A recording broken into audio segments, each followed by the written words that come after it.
l'idée, c'est vraiment que les entreprises puissent plus facilement accéder au financement et qu'elles puissent le faire où qu'elles se trouvent, qu'elles n'aient pas besoin de se déplacer jusqu'à Dakar ou je ne sais pas où pour accéder à l'information, mais où qu'elles se trouvent, juste en se connectant à Internet, de pouvoir accéder à l'information, soumettre leurs demandes et bénéficier de l'assistance qui leur permet de préparer leur dossier. Ce qui change d'abord, c'est le fait que le dispositif se soit mis d'accord autour d'abord d'un processus commun ou standard, d'outils communs, parce que la difficulté essentielle pour la banque quand il s'agit d'étudier un dossier de financement, c'est qu'elle se retrouvait souvent avec des dossiers qui étaient vraiment différents. Tantôt on a un business plan qui est fait d'une certaine manière, tantôt on a un business plan qui est fait d'une autre manière, tantôt on a un dossier qui est plus ou moins complet.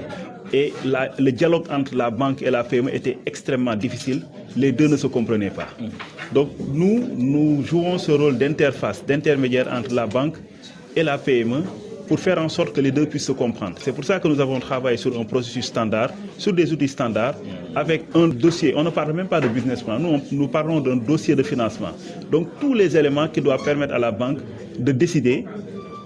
Il ne s'agit pas de dire tous les dossiers qui viennent à la banque seront financés, mais au moins la banque aura les éléments pour décider. Si elle veut financer, elle le fait. Si elle ne veut pas, elle nous dira « Ah, je ne suis pas à l'aise pour financer ce dossier parce qu'il y a tel et tel élément sur lesquels je ne suis pas confortable. » Et à partir de ce moment, nous pourrons jouer notre rôle pour aider la PME à préparer le dossier. Et c'est un élément qui est clé. Donc ce qui change, c'est vraiment le fait qu'on est standardisé. Et ce qui change, c'est le fait que on ait rétabli ceux qui sont chargés d'assister la PME au cœur du dispositif. Ce n'est pas fortuit si nous sommes venus à la Chambre de commerce. La plateforme est fonctionnelle. Nous avons essayé de limiter les ambitions en disant si dans les 2 jours on enrôle 30 PME, on est déjà confortable. Mais l'enjeu, et ça c'est clair parce que les besoins, nous le savons tous, les besoins sont quasi illimités.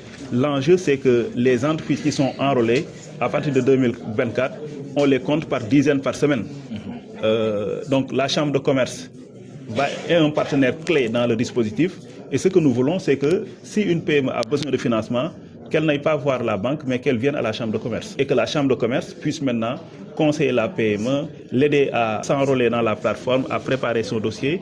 Et nous, derrière, maintenant, tout ce qui est requis pour que le dossier soit conforme, nous le faisons de concert avec la Chambre pour que finalement on ait une base de données d'entreprise qui soit la plus importante possible et finalement que le travail aussi des institutions financières soit facilité. La Chambre de commerce, il faut le rappeler, a été cooptée dans le cadre des structures d'accompagnement et d'encadrement des PME.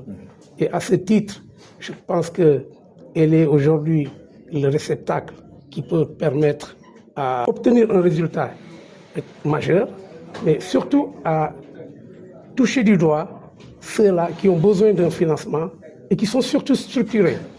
Et je pense que les PME aujourd'hui ont besoin d'appui.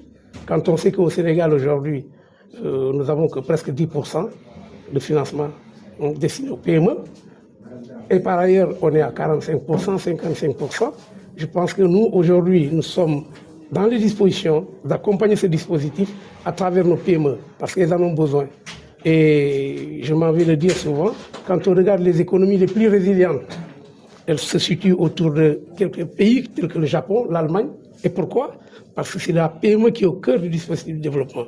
Et je pense qu'aujourd'hui à Ziguinchor, moi je ne doute pas un instant que nos opérateurs économiques sont d'un niveau. Je l'ai toujours rappelé aux autorités. À Ziguinchor, on a un dispositif PME très puissant, très solide, avec des gens assez compétents qui pourraient très vite trouver leur compte dans ce dispositif d'enrôlement.